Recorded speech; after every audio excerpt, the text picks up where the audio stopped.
Thank you, Lord. The great American poet Robert Frost wrote a poem called The Road Not Taken.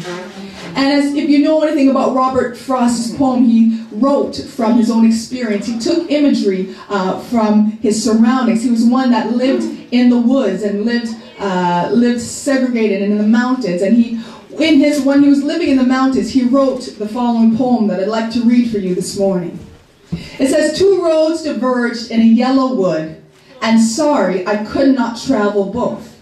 And being one traveler, long I stood, and looked down one road as far as I could, to where it bent in the undergrowth. Then took the other just as fair, and having perhaps the better claim, because it was grassy and wanted wear. Though as for that the passing there, had worn them really about the same. And both that morning equally lay in leaves in step and had trodden black. Oh, I kept the first for another day, yet knowing how ways lead on to way, I doubted if I should ever come back. I shall be telling this with a sigh, somewhere ages and ages hence. Two roads diverged in a wood, and I took the one less traveled by, and that has made all the difference." Man. In this poem, the author, as we mentioned, uses the metaphor of two roads diverging in the woods to paint a story and to tell of his choice. For you see, the roads are parallel or symbolic of choices that we make in our lives.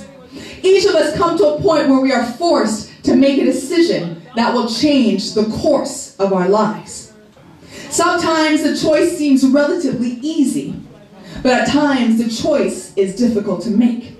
For see, there are two options before us, and as the author examined these options, he looked at what each option had to offer. He looked at what the options or what the paths held in store. For the author had enough wisdom that even though he wanted to take both paths, he had enough wisdom to know that the way things go, there was a likelihood that he may never have this choice again. So since he may not ever have the choice again, he thought I better choose wisely. So he started to look down the first road. He weighed his options, and as he considered the first path, he saw that it curved under the undergrowth. Now, undergrowth in woods refers to shrubbery. So in other words, the path lay underneath shrubbery. In other words, the path was required some roadblocks. There were some things that had to be taken out of the path in order to walk down. But yet, even though it seemed there were obstacles and constraints in this path, there was still a beauty to its path. It was a simple path. It was a straight path. It was a narrow path. He couldn't really see too far ahead. But he knew that this would not be an easy path should he take it. Embarking on this particular road would include hard work, would include moving some obstacles out of the way in order to move forward. In other words, this was not a choice for the lazy or the weak of heart. In other words, there would be things that he may not necessarily want to deal with on this path. But yet, in his considering, he saw that it was still a path worth taking. But as he remembered that there was a secondary option as well, he looked down the other path. And whereas the first path was beautiful for its difficulty and for the options that it offered, the second path was equally calling. But the claim for the second path was that it was a fair path. It was easy. It had appeal because it was grassy and well-trodden. In other words, many people had walked down that path before. So unlike the other path, it was very clear. The way was clear where to go. No obstacles to move, no thorns to pierce his feet, but just a smooth path to walk. And the author noted that it seemed that it had the better claim. But things aren't always as it seemed. And so, as he considered the two paths, and he considered their options that they offered, he considered the fact that many people had trodden down that path. He considered that many people had gone down and taken the allure of the easy path and the easy way. But as he progressed on his way to go, with a sigh, he says, the author starts to think about the future. He starts to think about, what will I say when all is said and done? What will I say when I come to the end of this journey? And so as he considers the future, as he considers where the paths will lead, the choice becomes quite clear. And so he decides to take the path less traveled by. He decides to take the path that not everybody wanted to take. And he said that that has made all the difference.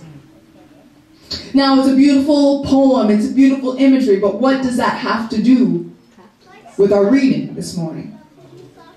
You see, Jacob was also on a path.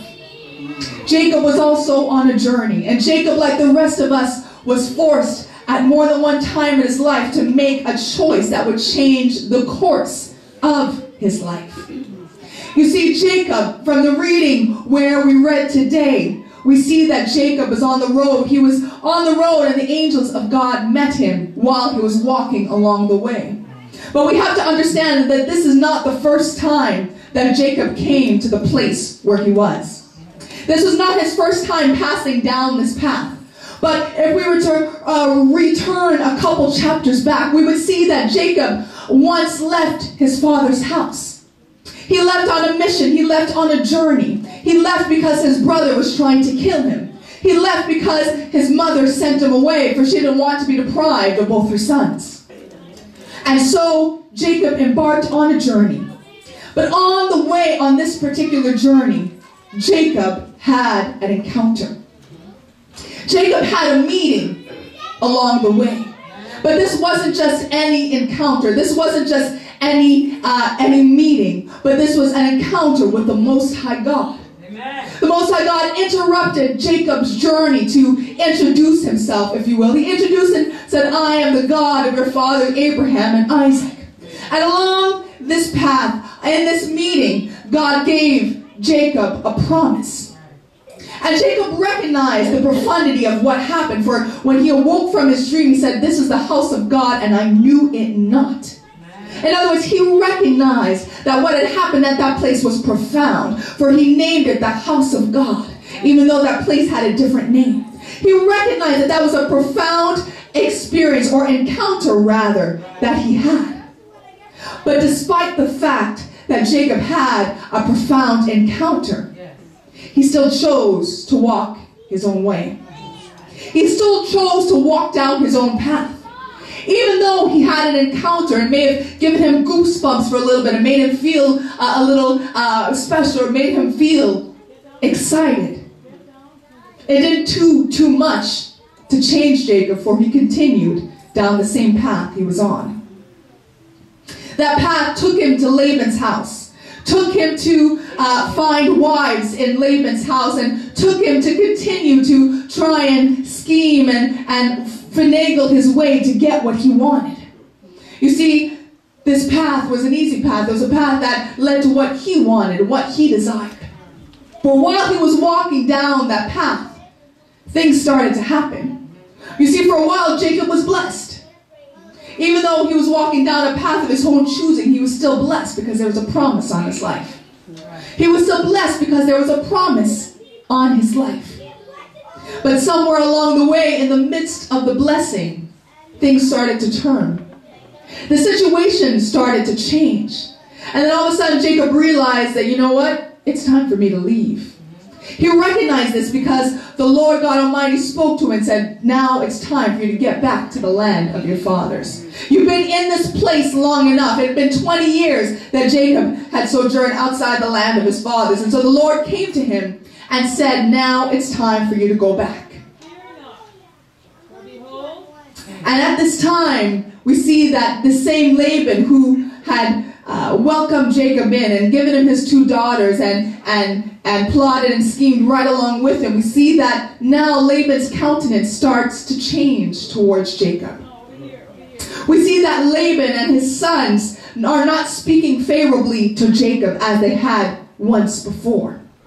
We see now that the environment is starting to change to further encourage Jacob to get up and leave. And when Jacob leaves Laban's house, the same Laban who declared that surely God has blessed me because you're in my house, that same Laban who pleaded with him not to leave, Jacob left him and went back down the road from which he came. You see, all this time, the 20 years that Jacob, or the 19 and a half, or however time Jacob had been in Laban's house, he wasn't thinking about God. He wasn't thinking about the encounter that he had when he was going to Laban's house. But something started to happen. The story, the Bible tells us about how Jacob, when he had his wives and had his children, he had a desire to go back to his father's house at that point. But the Bible said that he had nothing. He had no possession. He had no cattle were up to support himself. For as we talked about in New Conference class, cattle was a livelihood for people. They used it for their clothing, for their food, for everything that they needed. And so that was their livelihood. So he had no livelihood. So he wanted to go back, but yet it wasn't quite time for him to go back. And so he plotted with Laban and said, listen, if you give me the speckled and all the kind of the messed up sheep, I'll take those, and those will be my wages.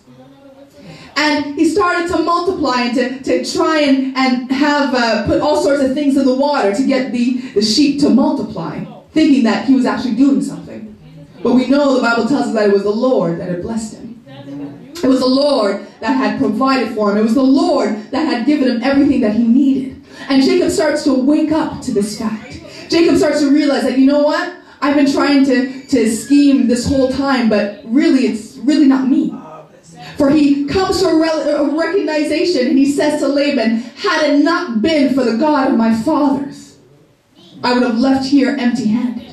If had it not been for the God of my fathers who has blessed me, I would have spent this 20 years, and it would all have been in vain. And so upon this realization, and upon hearing the Lord declare to him that it was time to go back, Jacob takes all that he's gained in this land, and he walks back down the same path from which he came. Now, on this path, on his way back to his father's house, he hadn't quite yet reached his destination when suddenly there was another obstacle. See, as we mentioned to start off with, the main reason that Jacob left is because Esau was looking to kill him. Esau was looking to slay him. And no doubt this was a traumatic experience for Jacob, causing him to flee without anything. The Bible tells us that he left.